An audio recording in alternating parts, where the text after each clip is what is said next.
어버이 주일을 맞이해서 예배하는 여러분 모두의 가정마다 하나님의 특별하신 사랑과 복이 가득하시길 축원을 드립니다.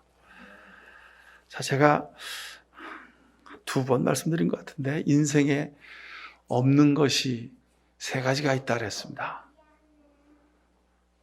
세상에 없는 게, 인생에 없는 게 3가지. 첫 번째는 공짜가 없다죠. 2번째는 비밀이 없답니다. 3번째는 정답이 없습니다. 그래서 사람들은 공짜를 많이 바랍니다. 그리고 너만 알고 있어야 돼. 그리고 비밀이라고 다른 사람한테 얘기합니다. 여러분, 누구한테 너만 알고 있어야 듣거든 세상 모든 사람이 다 알고 있다. 그렇게 생각하시면 됩니다. 또 하나, 이게 정답이라고 강조하고 강요하지 마십시오. 특히 자녀들한테 그러죠. 너는 어느 대학을 가야 되고, 너는 어느 회사를 들어가야 되고, 너는 이런 직업을 가져야 되고, 부모인 우리는 자녀들한테 정답을 가르치고 요구합니다. 근데 여러분, 세상에 정답은 없습니다. 그리고 우리 자녀들은, 여러분의 자녀들은 아마도 부모인 여러분보다 더 멋있고 아름다운 인생을 살게 될 것입니다. 그렇게 믿고, 자녀를 믿고, 자녀들이 최선을 다하는 모습을 보며 뒤에서 여러분 응원하십시오. 공짜가 없고 비밀이 없고 정답이 없다. 우스갯소리 같지만 여러분 정말 우리 삶에 공감이 가는 말입니다. 예수님께서도 행한 대로 갚으시겠다고 말씀하셨습니다. 하나님도 우리를 구원하시기 위해서 십자가에서 생명을 바치는 대가를 지불하시고 우리를 대신해서 죄를 짊어지시고 우리를 구원하셨습니다. 바로 그것이 예수님의 십자가입니다. 생명을 얻으려고는 생명을 바쳐야 한다는 상징이 바로 십자가입니다. 성경의 모든 믿음의 사람들은 중심을 보시는 하나님 앞에서 자신을 내보이고 살았던 사람입니다. 그러니 여러분, 우리 믿음의 세계에서도 비밀이 없습니다. 여러분, 사람이 안 봤으니 아무도 모르겠지? 글쎄요, 사람이 안 본다고 모르겠습니까? 하나님이 보고 계십니다. 세상에 감춰진 것은 하나도 없습니다. 또한 세상에 그 누구도 똑같은 삶을 산 사람은 없습니다. 그런데 우리는 자꾸 누구누구처럼, 누구누구네 집의 아이처럼, 누구누구네 남편처럼, 누구누구네 아내처럼, 누구누구처럼 그렇게 되라고 말합니다. 여러분, 그런데 좋은 뜻으로 우리가 그렇게 말하지만 듣는 사람은 상처가 됩니다. 상처가 많이 됩니다. 그러니 여러분, 누구누구처럼 되라고 강요하지 마십시오. 링컨 한 사람이면 종합니다. 우리 자녀들은 세상에 둘도 없는 오직 유일한 삶을 살아가게 될 것입니다. 그러니 여러분, 그 자녀를 위해서 끝까지 믿어주고 기도해주고 그리고 등 두드려주는 부모들 되실 수 있기를 축원합니다. 다른 사람이 풀어놓은 인생의 정답을 자꾸 우리 자녀들한테 갖다가 들이대고 내 남편한테 들이대고 내 아내한테 들이대니까 여러분, 그 정답을 받아든 사람이 힘들고 괴로운 겁니다. 그러니 갈등이 많은 겁니다. 자, 오늘 엘리야가 살았던 삶의 모습 속에서 하나님이 오늘을 사는 우리 가정, 우리 삶에 어떤 말씀을 주시는지 한번 돌이켜보실 수 있길 바랍니다. 엘리야는 믿음의 사람이었구나. 엘리야는 믿음이 출중한 능력의 예언자였구나. 그리고 지나가시면 성경을 헛 읽으신 겁니다. 하나님은 엘리야가 믿음이 출중한 것을 자랑하기 위해서 성경에 엘리야 이야기를 기록해 놓으신 것이 아닙니다. 2021년 5월을 살아가는 아픔과 갈등과 고통 가운데 힘들고 어려운 중에 살아가는 우리 가정에, 우리 개인의 삶에 너희가 어떻게 하나님의 뜻을 따라 살아야 하는지를 우리에게 알려주시려고 엘리야 이야기를 기록해 놓으셨다. 여러분, 이렇게 작정하시고 성경을 읽으셔야 됩니다. 자, 우리는 엘리야처럼 똑같은 시대를 살고 있습니다. 엘리야는 그 시대 속에 오직 야훼 하나님을 믿는 사람이, 야훼 하나님의 예언자가 자기만 남았음을 알았습니다. 온 세상이 다 바알과 아세라를 섬기는 이방신을 섬기는 사람들로 둘러싸여 있었습니다. 그러면 어떡합니까? 아유, 나도 저쪽으로 가지 뭐. 사람들이 다 저렇게 사는데, 세상에 다 뒤바뀌었는데 나도 저쪽으로 가야지. 그렇게 생각하고 판단하기 쉽습니다. 근데 엘리야는 끝까지 하나님을 향한 믿음을 포기하지 않았습니다. 여러분, 우리도 보십시오. 우리가 사는 세상이 어떻습니까? 물질이면 다 된다고 여기는 세상 속에 우리가 살고 있잖아요. 그리고 눈에 보이는 것이 전부라고 사람들이 생각하면서 살잖아요.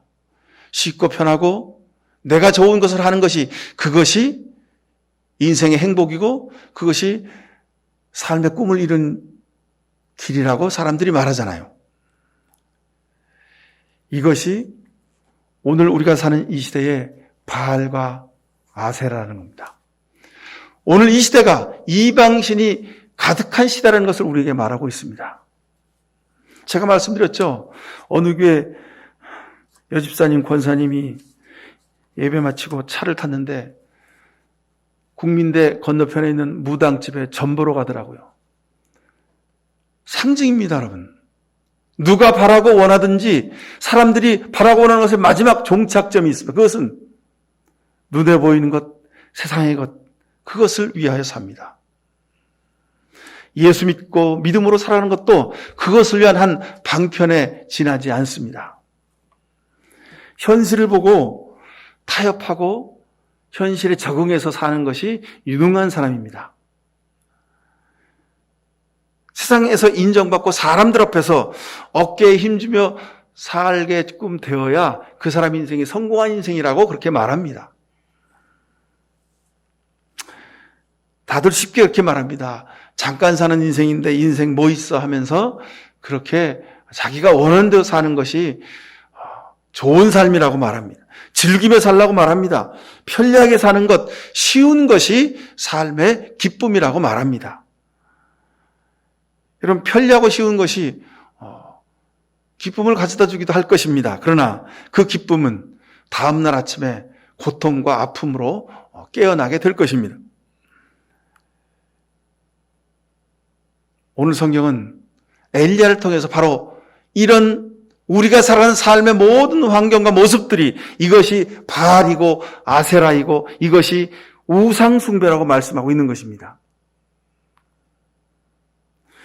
오늘 우리가 읽은 본문의 앞쪽에 18장에 보면 18장 21절에 보면 너희들은 하나님과 바알사에서 언제까지 양다리를 걸치고 그렇게 머뭇거리고 있겠느냐고 엘리야가 간절히 이야기합니다.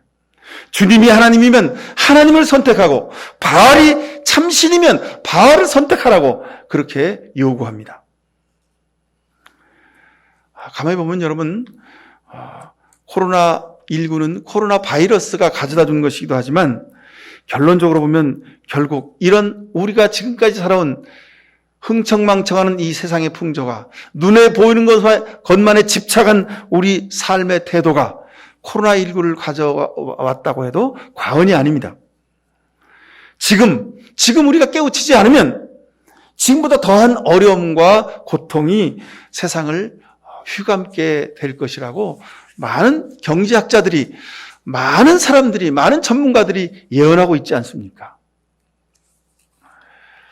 자, 바알 선지자 450명, 아세라 선지자 400명, 850명, 이 숫자는 그 당시 세상에 있는 모든 유능한 제사장들의 숫자를 상징한다고 할 수 있습니다.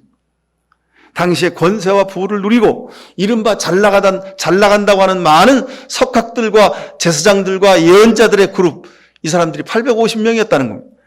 그런데 하나님을 믿는 사람은, 하나님의 예언자는 엘리야 한 명뿐이었습니다. 눈에 보이는 것이 좋은 것이라고, 편한 것이 좋은 거라고, 화려한 것이 삶의 행복이라고, 물질이 모든 것을 다 해결할 수 있다고 그렇게 말하는 사람들이 850명이었다는 겁니다. 그런데 엘리야 혼자 남았습니다. 여러분 어떻게 하시겠습니까?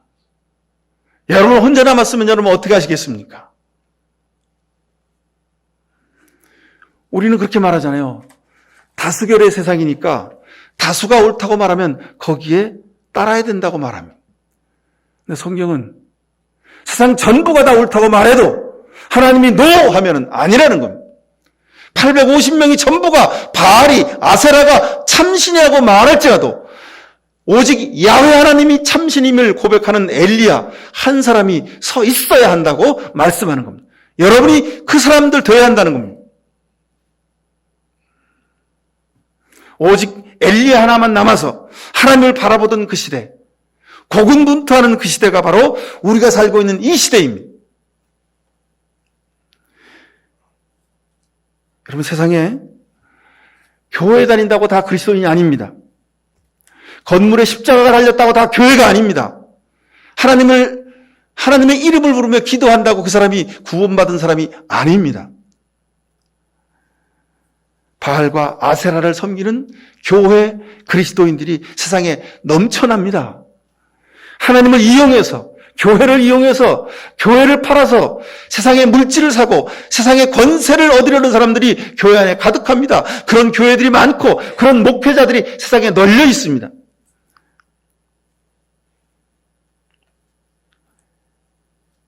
이 시대가 바로 바알과 아세라가 가득한 시대입니다.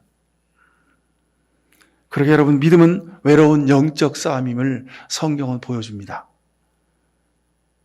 세상을 바라보고 살면 쉬울 텐데, 남이 하는 대로 그냥 따라하면 편하고 좋을 텐데, 엘리야는 그러지 않았습니다.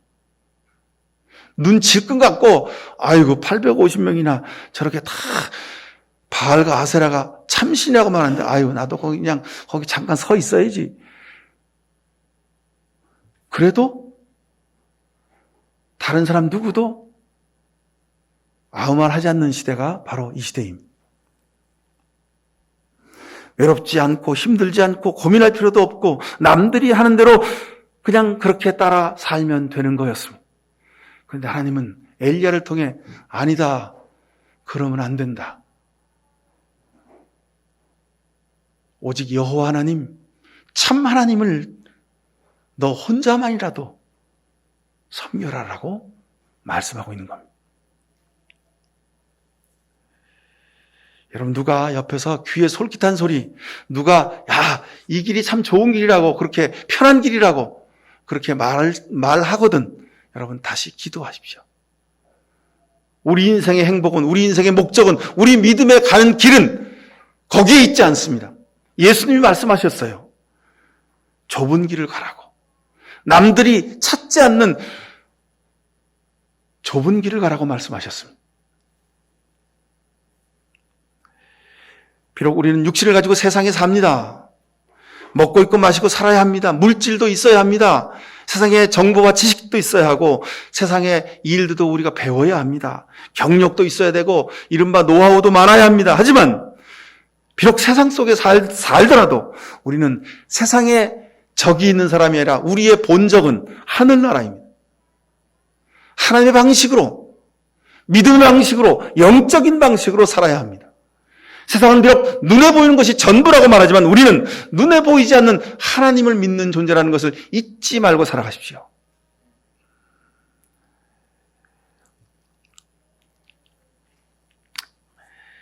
하나님도 가끔은 외로워서 눈물을 흘리셨습니다. 예수님도 십자가 위에서 절규하셨습니다. 여러분, 힘들고 어려워서 내가 가는 길 참 이 길이 맞는 길일까? 나는 왜 이렇게 힘들고 어려울까? 내게는 왜 힘들고 어려운 일이 자꾸 생길까? 여러분, 그런 마음으로 기도하는 분들 계시거들랑 여러분 위로받으시길 축원합니다. 여러분이 가는 길이, 여러분이 지금까지 걸어온 길이 하나님이 기뻐하시는 길임을 믿고 감사하실 수 있길 축원합니다. 시인 정호승은 수소나에게라는 자신의 시의 맨 마지막 자락에 이렇게 시를 적었습니다. 산 그림자도 외로워서 하루에 한 번씩 마을로 내려온다. 종소리도 외로워서 울려 퍼진다 그랬습니다. 여러분, 세상에 다 외롭습니다. 근데 세상은요, 뭐라고 말합니까? 외로우면 안 된다 그러잖아요. 늘 친구랑 같이 있어야 되고 늘 누구랑 같이 있어야 되고 늘 누구랑 뭘 같이 해야 된다고 말합니다. 여러분, 그런데 인간은 원래 홀로 된 존재입니다. 외로움이 뭔지를 알아야 같이 있는 것이 얼마나 소중한지도 알게 되는 겁니다. 근데 그냥 홀로 있는 것이 너무도 두렵고 외롭고 힘들어서 늘 뭔가에 미쳐서 살고 있습니다. 늘 귀에다 뭘 꽂고 음악을 듣고 있어야 됩니다. 늘 눈앞에 뭔가가 보여야 됩니다. 핸드폰으로 늘 뭔가를 보고 있습니다. 모든 것들로부터 여러분 우리가 홀로 될 수 있게 되길 바랍니다. 마음이 아프고 가슴이 시려서 눈물 짓는 이 시대에 많은 사람들이 외롭다고 고독하다고 허덕이며 허우적거리고 삽니다. 그런데 사람이, 물질이 또는 음악이 어떤 예술이 그 어떤 것이 우리의 영을 위로해 주지 못합니다. 오직 하나님이 우리의 영을 위로해 주십니다. 홀로서 본 사람만이 같이 가는 방법을 알게 됩니다. 외로워서 밤을 새워본 사람만이 눈 뜨고 열심히 함께 일하는 것이 얼마나 소중한지를 알게 되는 것입니다. 여러분, 오늘 이 엘리야의 고독의 모습을 보시고 우리도 영적으로 다시 깊은 고독의 자리에 설 수 있게 되길 바랍니다. 자, 우리가 읽은 말씀은 호렙산에 선 엘리야입니다. 호렙산의 동굴 속에 있는 엘리야입니다. 호렙은 모세가 소명을 받은 자리입니다. 하나님이 모세와 함께 약속을 하시고 돌 위에 하나님의 율법을 새겨주신 산이 호렙산입니다. 호렙산을 제가 가봤더니 그냥 돌밖에 없는 돌산이에요. 낮에는 해가 쨍쨍이래 떠서 아주 그냥 너무 덥고 새벽엔 또 찬바람이 불어서 아주 추운 산이 호렙산입니다. 이곳 동굴에 엘리야가 홀로 있게 된 겁니다.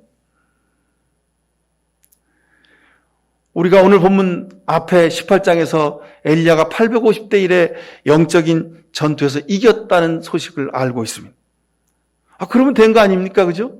바알과 아세라의 영적 전쟁에서 엘리야가 이겼습니다. 근데 정작 문제는 이 뒤에 찾아온 것입니다. 진짜 영적 전쟁은 갈멜산에서 내려온 다음에 시작되는 것입니다. 오늘 우리가 읽은 이 본문의 엘리야의 전후 형편을 보시면 우리가 알 수 있습니다. 이세벨이 엘리야를 향해서 소리칩니다. 내가 너를 반드시 죽이겠다고. 자, 갈멜산에서 영적 전쟁에서 승리한 엘리야가 이세벨의 이 소리를 듣고 깜짝 놀랐습니다. 그리고 도망가는 겁니다. 여러분, 세상 살면서요, 가장 무서운 사람이 누굽니까? 죽음을 두려워하지 않는 사람입니다. 생명을 바쳐 사는 사람입니다. 근데 엘리야가 내가 널 죽이겠다고 하는 이세벨의 소리를 듣고 두려워했어요. 왜요? 자기 생명이 어떻게 될까 봐. 하나님을 쳐다보고 온 세상이 전부 다 바알과 아세라의 선지자일 뿐인데 오직 하나님만을 바라보고 하나님을 의지했을 때는 저가 죽음이 두렵지 않았습니다. 죽어도 좋았습니다. 근데 이세벨의 소리를, 그 소리에 마음을 뺏기는 순간 엘리야는 죽음이 두려웠습니다.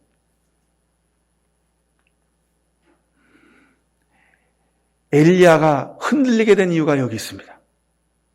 여러분, 우리도 세상 살다 보면 여러 가지 근심, 걱정, 염려 가운데 우리 마음이 흔들리죠. 물질 때문에, 사람 때문에, 환경 때문에, 여건 때문에, 내 재주 때문에, 내 능력 때문에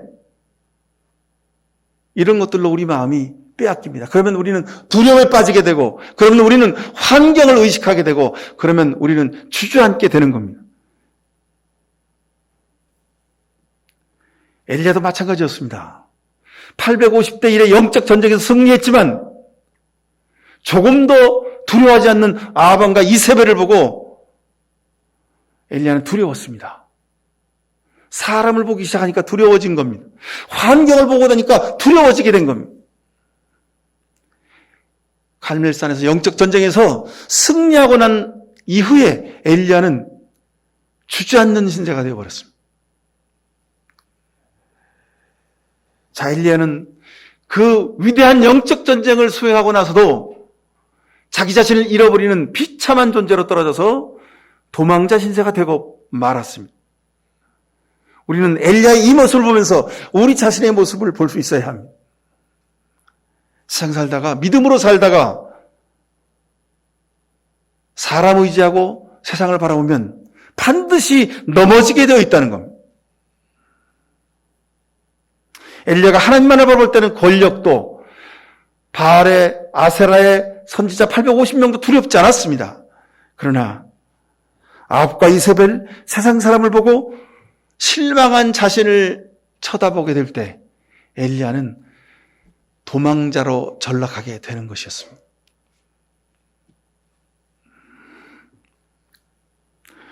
온 가슴을 벅차게 했던 갈멜산의 그 불 내리는 그 놀라운 영적 전쟁의 그 실화 같은 일들도 다 잊어버리고 엘리야는 로뎀나무 아래에서 펄썩 주저앉아 하나님, 저 이제 아무것도 할 수가 없습니다. 절 죽여주세요.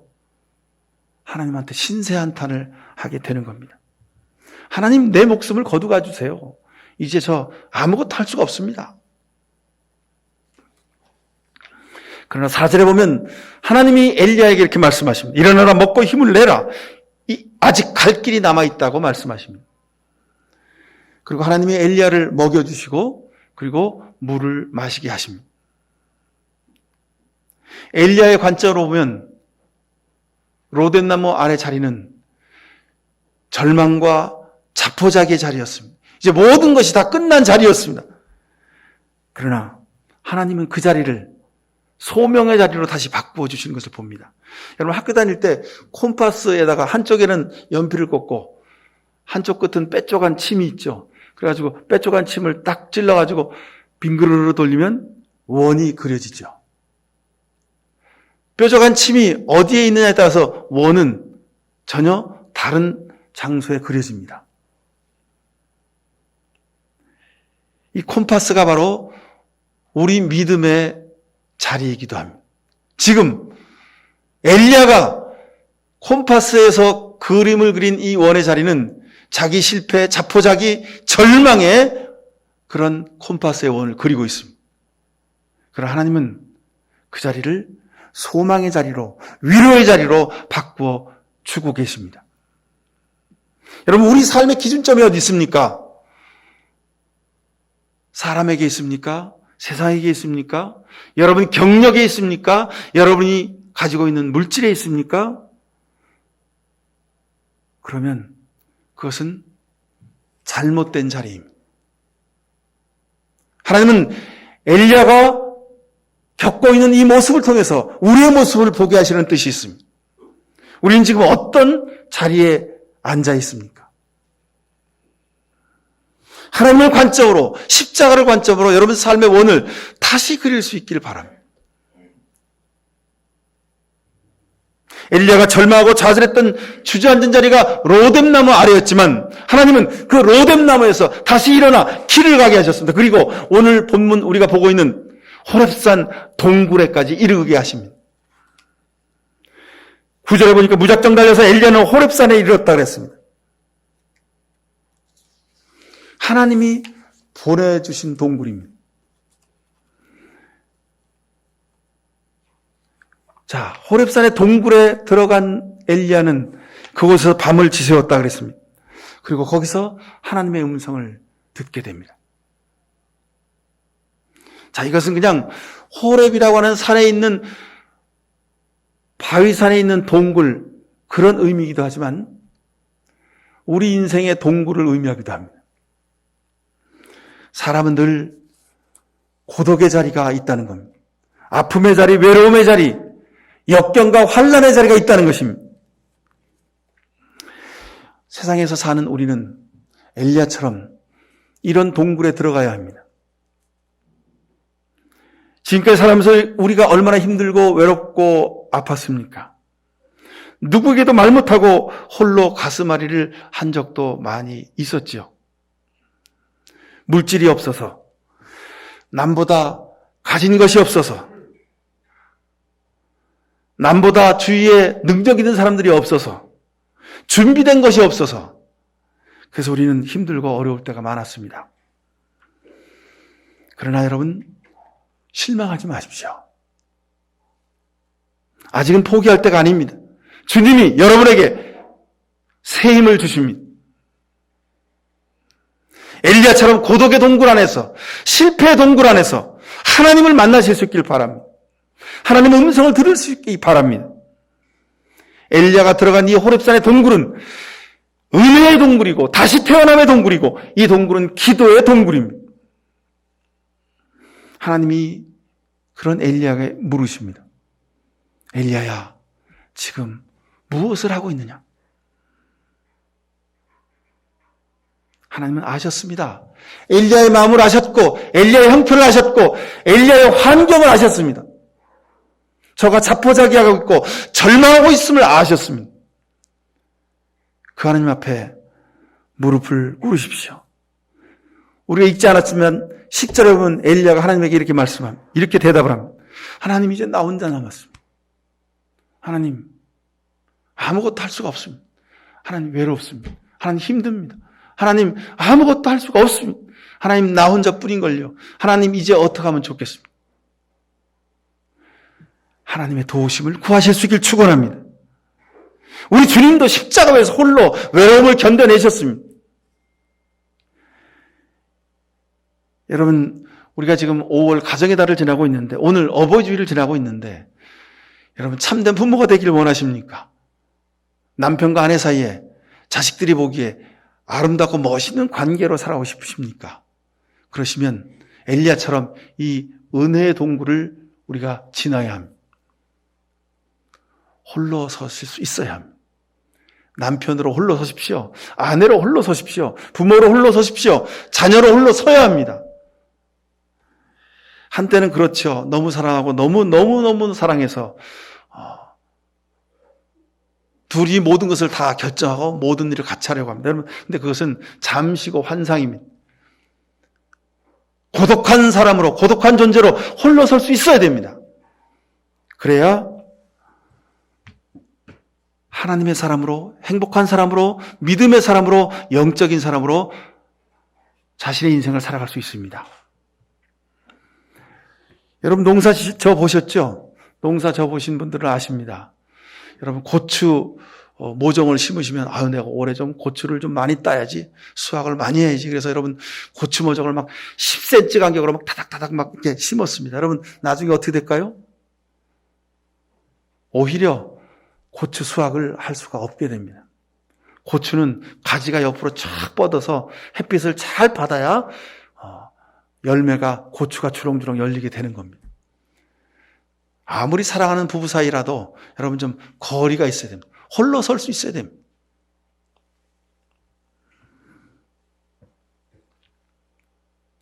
호렙산의 동굴에서 엘리야를 부르시는 하나님, 이 말은 우리 인생의 고독의 자리를, 오직 하나님과 대면하는 자리를 가지고 살아야 이 사람이 진정한 인생을 살 수 있다는 말씀입니다.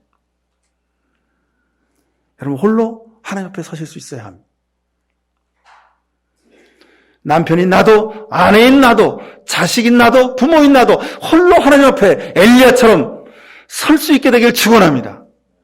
이래야 우리 삶에 진정한 행복을 누릴 수 있습니다. 우리 삶의 문제가 해결되게 되는 것입니다. 여러분 자녀들이 이럴 때 영적으로 건강하게 성장할 수 있게 되는 것입니다. 사랑하는 우리 목양 식구들 가정마다 동굴에서 만난 그 엘리야의 아름다운 모습이 여러분 가정에 아름답게 든든하게 서게 될 수 있기를 간절히 축원을 드립니다. 기도하십시다. 사랑의 아버지 하나님, 믿음으로 온전히 서길 원합니다. 세상을 바라보지 않고 믿음으로 서길 원했지만 우리가 온전히 하나님 말씀 앞에 서지 못했음을 고백합니다. 우리 삶에 고독의 순간이 오는 그때 하나님 앞에 정직하게 신실하게 서게 하시고 영적으로 홀로 하나님 앞에 설 수 있게 하옵소서. 그래서 마침내 하나님이 우리에게 맡기신 사명, 영적인 사명을 온전히 감당하는 우리 모두 될 수 있도록 은혜를 베풀어 주옵소서. 세상의 모든 사람들은 눈에 보이는 것에 연연하며 살지라도 우리는 영원하신 하나님 주의 말씀을 의지하며 믿음으로 서는 이 시대의 엘리야로 살 수 있도록 주님 축복하여 주옵소서. 예수 그리스도 이름으로 기도하옵나이다. 아멘. 이 세상 사는 동안 사람을 의지하거나 세상을 바라보지 아니하고 오직 예수 그리스도의 십자가를 바라보며 살기로 결단하는 이 시간 머리 숙인 모든 주의 백성들에게 죽음의 자리, 공포와 근심, 걱정, 염려의 자리에서 하나님 앞에 간절히 구했던 엘리야의 기도를 드리는 주의 백성들에게 하나님 아버지의 귀하신 사랑과 세상 살면서 오직 예수 그리스도만을 바라보며 살기로 결단하는 주의 백성들에게 예수 그리스도의 십자가의 은혜와 이 세상 가운데서 오직 하나님만을 의지하며 살기로 결단하는 주의 백성들에게 성령의 복 내려주심이 지금부터 영원히 함께 하시옵기만을 간절히 축원하옵나이다. 아멘.